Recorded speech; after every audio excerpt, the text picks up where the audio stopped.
जय हिंद, जय भारत, जय श्री राम। आज का ये विषय होगा, हम संत समाज के ऊपर भी बोलेंगे। अब इसमें संत समाज में गृहस्थी भी हैं और फक्कड़ भी हैं। सभी संप्रदाय के, सभी पंथों के समाज के विषय में हम कुछ बात बताएंगे। और हमारा बात सुन करके कुछ लोग कहेंगे कि ये सखी नास्तिक है, इसलिए संतों का ऐसा विरोध कर रही है। लेकिन हम विरोध नहीं करते, हम संतों के पक्ष में हैं और हम संतों का निंदा हम नहीं कर सकते, कोई भी नहीं कर सकता है। लेकिन वास्तव में हम संतों के विरोध में नहीं बोलेंगे।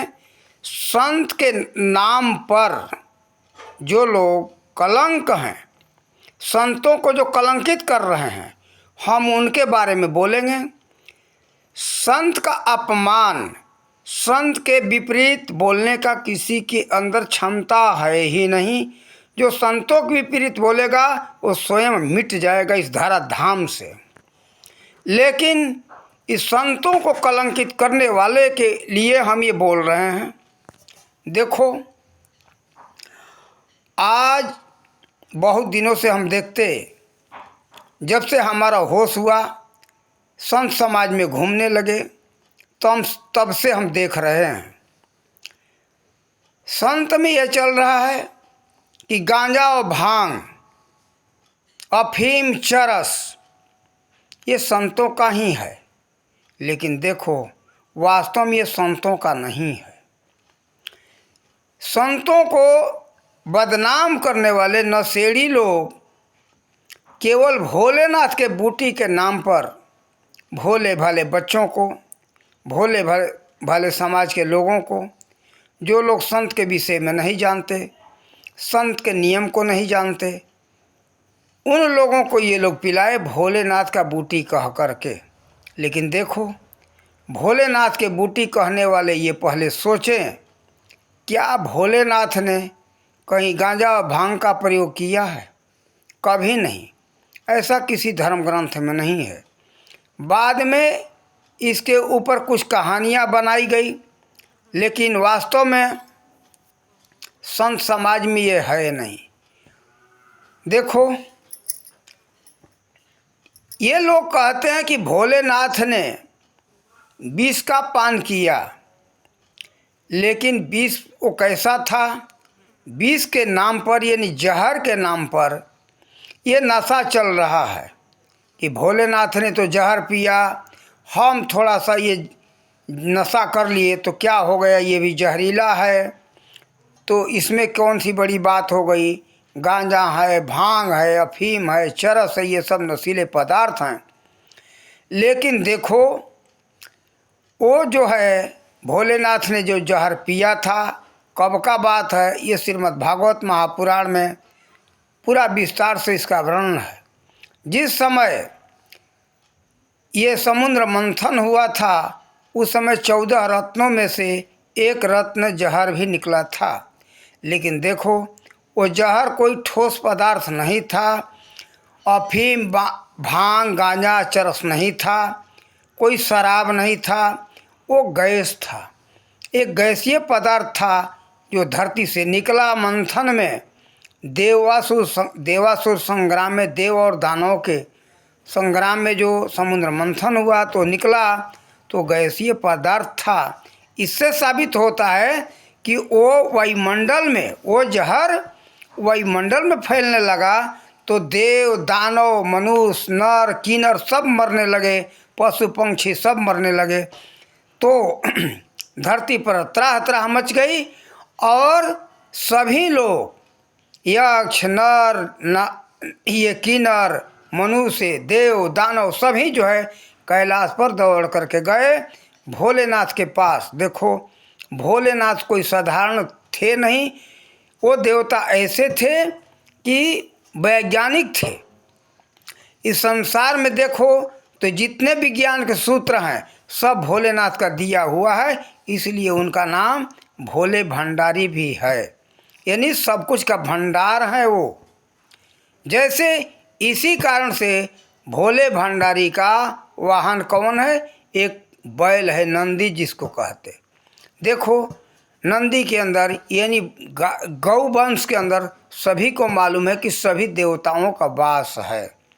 इसी तरह से सभी कुछ का ज्ञान, सभी कुछ से परिपूर्ण थे भोलेनाथ, इसलिए उनका नाम है भोला भंडारी। तो देखो सभी सूत्र उनका दिया हुआ है। तो अब ये बात आइए, उस तरल पदार्थ जो गैसीय पदार्थ था उसको समाप्त किया भोलेनाथ ने, इसलिए उपाधि दी जाती है कि देवताओं को भोलेनाथ ने अमृत पिलाया और स्वयं वो जहर पी गए। ये देखो दूध दही घी और पानी के तरह वो जहर को नहीं पिए थे, यानी जहर को समाप्त किया, यानी इसलिए उदाहरण दिया जाता है कि स्वयं वो जहर को पी गए और सबको अमृत, उन्होंने देवताओं को अमृत पिलाया। ये बात है। जैसे आपको एक और उदाहरण दूँ, महर्षि अगस्त का उदाहरण आता है कि समुद्र को पी गए थे, तो दूध दही पानी के तरह घी के तरह महर्षि अगस्त ने ये समुद्र को नहीं पिया था। समुद्र में उनके पहले पानी में चलने का कोई सुविधा नहीं था, उस समय नाव नहीं था, कोई जहाज नहीं था।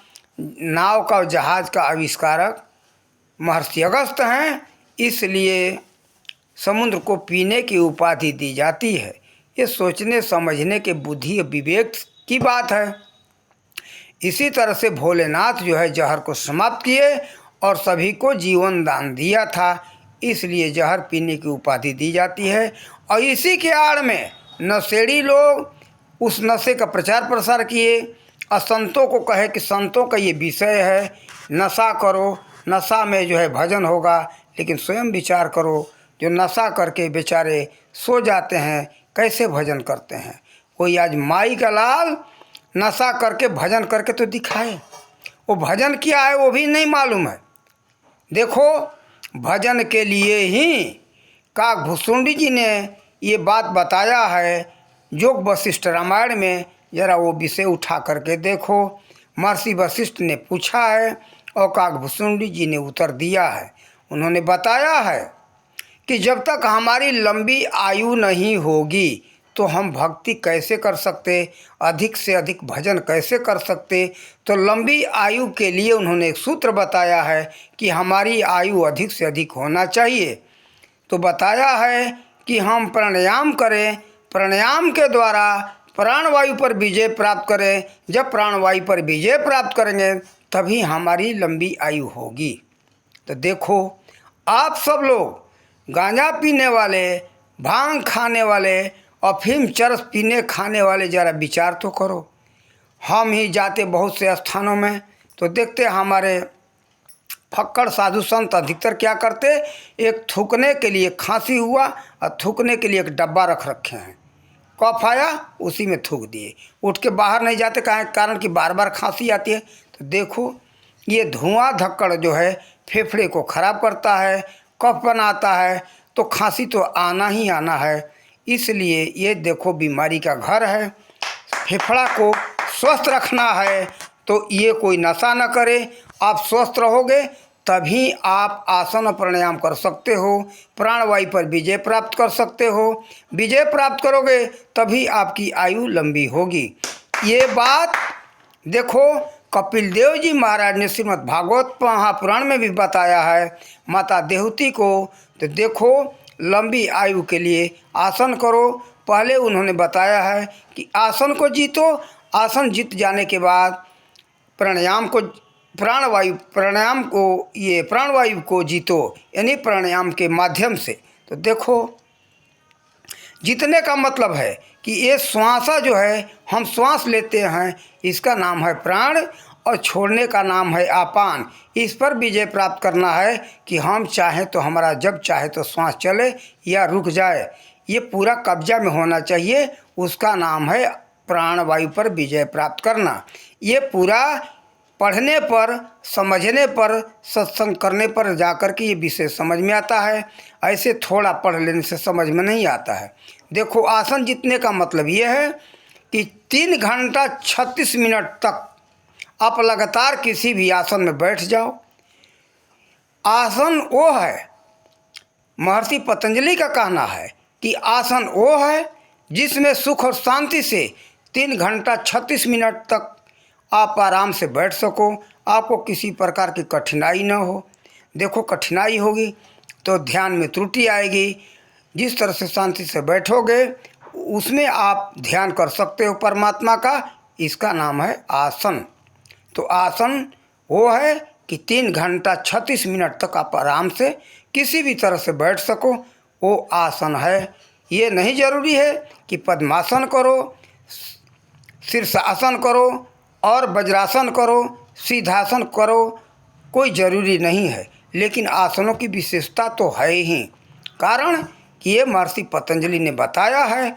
हर आसन का अलग अलग लाभ है।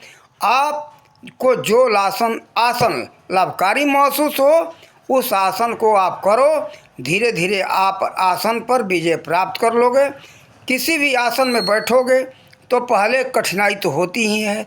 देखो शरीर के लिए एक लाभकारी आसन है वज्र आसन, तो वज्रासन को करने में ज़्यादा कठिनाई होता है।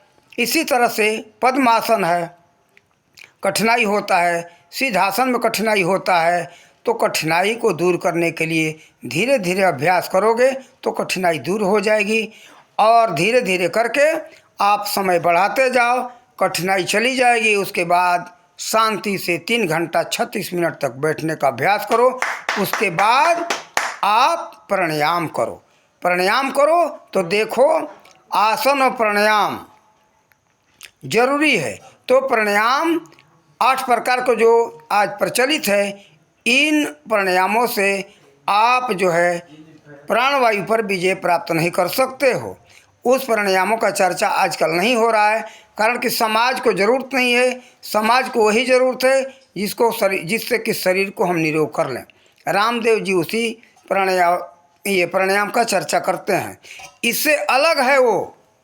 तो ये खोजते खोजते हमको जाकर के मिला पतंजलि योग प्रदीप में। उसके लेखक हैं ओमानंद सरस्वती। देखो उसमें दिल खोल करके उन्होंने बताया है। उसका नाम है चौथा प्राणायाम। तो उसमें जो है उस प्राणायाम में कुंभक नहीं है, बिना कुंभक का वो प्राणायाम ऐसा है। उसमें केवल पूरक रेचक होता है। देखो प्राणायामों में क्या है कि 3 भाग होता है। श्वास लेने को कहते हैं पूरक, श्वास रोकने को कहते हैं ये कुंभक, और छोड़ने को कहते हैं रेचक। तो उसमें कुंभक क्रिया नहीं है। देखो 2 क्रिया है, पूरक और रेचक। तो उसमें क्या है कि श्वास को धीरे धीरे लेना और श्वास को धीरे धीरे छोड़ना, ये 2 क्रियाएं हैं। इससे हमारा अनुभव है, स्वयं इस पर हमने देखा करके, तो आसानी से आप और हम कोई भी प्राणवायु पर विजय प्राप्त कर सकता है। देखो श्वास चल रहा है 1 मिनट में 15 बार, इसमें धीरे धीरे कमी लाने की आवश्यकता है। देखो कुल मिलाकर के 24 घंटे में 21,600 बार श्वास चलता है। इसमें कमी करने जाना है, तब आप श्वास पर विजय प्राप्त कर सकते हो, प्राणवायु पर विजय प्राप्त कर सकते हो। आपकी आयु लंबी होगी, आप निरोग रहोगे। आप निरोग रहोगे तभी आप भजन कर सकते हो। देखो आज हम सभी संतों से हाथ जोड़ करके निवेदन करते कि देखो बीमारी फैलाने वाला है। जो संत घर में बैठे बैठे वहीं थूकते हैं, उससे कितने विकार अणु निकलते हैं, बीमारी फैलाते हैं। आप स्वयं बीमार हो, आपके संपर्क में जो आएंगे वो भी बीमार होंगे। तो क्या यही उचित है? देखो ये संतों का विषय नहीं है। ये लोग संतों को बदनाम करने वाले ये भोलेनाथ के बूटी के नाम पर पिलाते हैं और पीते हैं। देखो ये उचित नहीं है। आप स्वस्थ नहीं रहोगे तो भजन कैसे कर सकते हो? भजन के लिए संत शरीर मिला है, ये मानव शरीर मिला है। संत की तो और एक सीढ़ी आगे बढ़ के हो गई। देखो काघुसुंडी जी ने बताया है अपने वाणी में देह धरे कर फल यही भाई, भजिए राम सब काज बिहाई। स्वार्थ साँच जीव कहे हाँ, करिए राम पद पंकज नेहा। देखो वास्तव में मानव शरीर इसके लिए मिला है। संत समाज एक सीढ़ी और बढ़ के हो गया, मनुष्य में श्रेष्ठ। तो बताओ जो संत हैं वो आसन प्राणायाम कैसे करेंगे? देखो पहले जरूरी है ये निरोग शरीर रहे, तभी आप आसन और प्राणायाम कर सकते हो। आसन प्राणायाम करोगे तभी आप प्राणवायु पर विजय प्राप्त करोगे, और प्राणवायु पर विजय प्राप्त करोगे तो अधिक से अधिक आप भजन कर सकते हो। तो देखो हमारी बात आज के वर्तमान में जो संत लोग गांजा पी रहे हैं वो तो हमारे बात को बहुत बुरा मानेंगे, कहेंगे कि ये सखी साधु तो बहुत गलत है, संतों का विरोध कर रहा है। लेकिन हमारे अंदर क्या ताकत है कि हम संतों का विरोध करें? ये संत का बताया हुआ ही बात हम बता रहे हैं। क्या काकभूषुंडी जी से भी बढ़ के संत हो गए हो? काकभूषुंडी जी से भी बढ़ के अगर संत हो तो हमारे बात को कहो कि ये गलत बताया। मैं काकभूषुंडी जी के बताए अनुसार और महर्षि कपिल देव जी के जो 24वां अवतार में उनका एक गणना है, उनके बताए अनुसार श्रीमद् भागवत के अनुसार और योग वशिष्ठ के बताए अनुसार हमने बात बताया है। तो देखो आप लोग समाज का कल्याण चाहते हो और अपना कल्याण चाहते हो तो आप लोग समाज से नशा मुक्ति का एक अभियान चलाओ, तभी सबका कल्याण होगा। नशा देखो 3 तरह का हानि करता है। पहली बात संपत्ति, स्वास्थ्य सबसे बड़ी संपत्ति है, स्वास्थ्य की हानि है। स्वास्थ्य, संपत्ति और समय। और मान लो आप बैठ के गांजा बनाने लगो, गांजा बनाने में पीने में समय बर्बाद होता है। गांजा कितना महंगा है आप सबको मालूम है, चरस कितना महंगा है वो आप सबको मालूम है। तो संपत्ति जा रहा है, दूसरे आपका स्वास्थ्य के लिए हानि है। तो देखो इस सब से बचना चाहिए। अब बचो और अपने आने वाली पीढ़ी को बचाओ। ऐसा शिक्षा नहीं देना चाहिए, ये बहुत बुरी आदत है। और इससे आप बचोगे तो आपके संतान सुरक्षित जिएंगे, समाज का विकास होगा, नहीं तो समाज के लिए हानिकारक है। गांजा, भांग, अफीम, चरस ही नहीं, सभी तरह के नशा, गुटखा हो, पान हो, मावा हो, अफीम हो, चरस हो और शराब हो, शराब सबसे हानिकारक नशा है। देखो शराब क्या करता है, इंसान को, मानव को शैतान बना देता है। मानव नहीं रहने देता, इंसान से शैतान बनाता है। सबसे शराब नशा में है खराब। तो देखो आजकल वीआईपी के नाम पर, यानी अपने को अमीर और सबसे उच्च कोटि के दर्जा वाले कहने वाले शराब पीते हैं और कहते कि मैं तो बहुत वीआईपी हूँ। ये तुम्हारी वीआईपी यही है कि बहुत सबसे नीच काम, शराब पी कर के शैतान बन जाते हो, कहते कि मैं बहुत बड़ा वीआईपी हूँ, बहुत ऊंची कोटि का हूँ, इंसान हूँ, सभ्य हूँ। और इनकी संख्या बढ़ती जा रही है और बढ़ाते बढ़ाते एक शराबी का दूसरा शराबी कदर करता है, इनका संख्या बढ़ता जा रहा है। और लोग कहते कि बहुत अच्छा है। देखा देखी में मत पड़ो, स्वयं विचार करो कि किस में लाभ है। जो सबसे बड़ा हानिकारक है स्वास्थ्य के लिए, जो लोग शराब पीते हैं उनकी किडनी खराब होती है, जिसको हिंदी में कहते गुर्दा, लीवर यानी आंत खराब हो जाता है, हृदय खराब होता है, फेफड़ा खराब होता है। फिर जाकर के हॉस्पिटलों में दवा कराते हो, वो दवा से ठीक होने वाला ये नहीं होता है, जान लेकर के ही जाता है। देखो ऐसा नशा किस काम का? जिस घर में अधिकतर शराब चलता है संपत्ति बिक जाती है, बच्चे भूखे मरते हैं। देखो कितना खराब है। घर में बहुत लोगों को देखा हूँ कि खाने के लिए अनाज नहीं है, वो भी शराब पी रहे हैं। बच्चे भले भूखे मरे लेकिन बाप को तो शराब चाहिए ही चाहिए। बच्चे विद्यालय न जाएं, उनके किताब के लिए, कॉपी के लिए, कलम के लिए पैसा भले न हो, लेकिन बाप को शराब चाहिए। कितना हानिकारक विषय है। तो देखो, ये नशा से किसी का भला आज तक नहीं हुआ है। और संत समाज से भी कहेंगे, आप लोग सुखी से जियो, आने वाली पीढ़ी को भी आगे ज्ञान मार्ग की तरफ अग्रसर करने के लिए नशा से मुक्ति करो।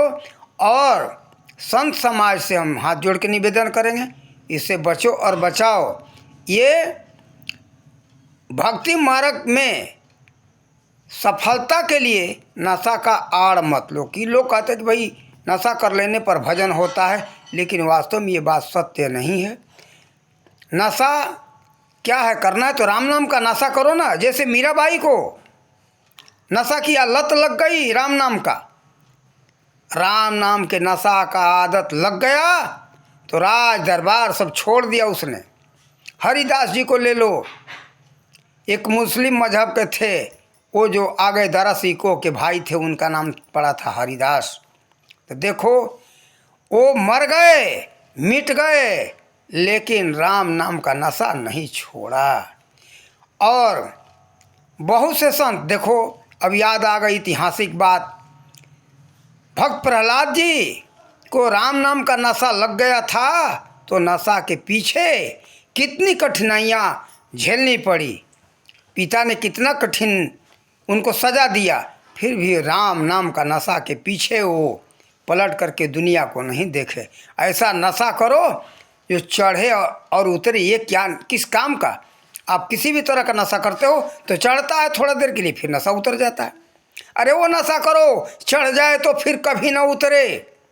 जैसे मीराबाई, भक्त प्रहलाद, वो नशा को याद करो ना, चढ़ जाए तो उतरे नहीं। जो नशा चढ़े उतरे, ये किस काम का? फिर नशा करो, चढ़ा उतर गया। ऐसा नशा करो कि चढ़ जाए तो कभी न उतरे।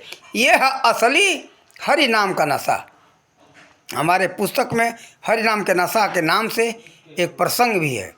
आप लोग ये पुस्तक छप जाएगा तो आप सबको पढ़ने को मिलेगा। और हम संत समाज को, चाहे गृहस्थी हो चाहे फक्कड़ हो, जो त्यागी बैरागी सन्यासी, सबसे हाथ जोड़ के निवेदन करते कि आप लोग नशा से थोड़ा छुटकारा लो और हरि नाम का नशा करो। हम इन्हीं शब्दों के साथ वाणी का विराम देते।